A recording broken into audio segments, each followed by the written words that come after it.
له اسلامي امارت څخه د چین او د بریکس غړو هیوادونو مهمه غوښتنه. آیا دغه غوښتنه به یې ومنل شي؟ درنو لیدونکو ستړي مه شئ.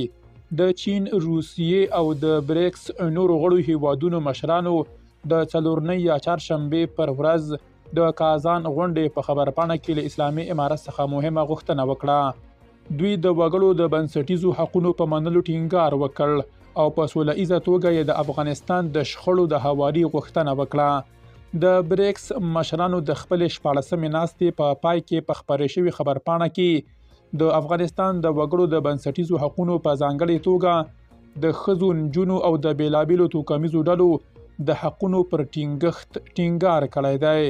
په دې خبرپاڼه کې د افغانستان وګړو ته د بیړنیو او پرته له ځنډه د بشري مرستو د رسولو پر اړتیا هم ټینګار شوی او له اسلامي امارت څخه غوښتل شوي چې د نجونو پر منځنیو او لوړو زده کړو بندیزونه لرې کړي. د بریکس مشرانو همداراز ویلي په افغانستان کې باید د پام وړ هڅې وشي ترڅو ډاډ ترلاسه کړو چې د افغانستان خاوره د ترهګرو لخوا نه کارول کیږي. د خبرپاڼې په بله برخه کې راغلي موږ له یو داسې خپلواک او سوله ایز افغانستان څخه چې له ترهګرو او نشئي توکو څخه پاک هیواد وي ملاتړ کوو.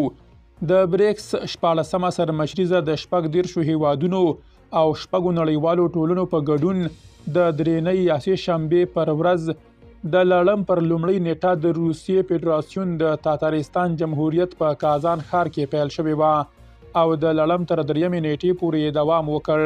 په دې غونډه کې د روسیې، برازیل، هند، چین، سویلي افریقا، مصر، متحده عربي اماراتو، ایتوپیا او د ایران مشرانو شتون درلود.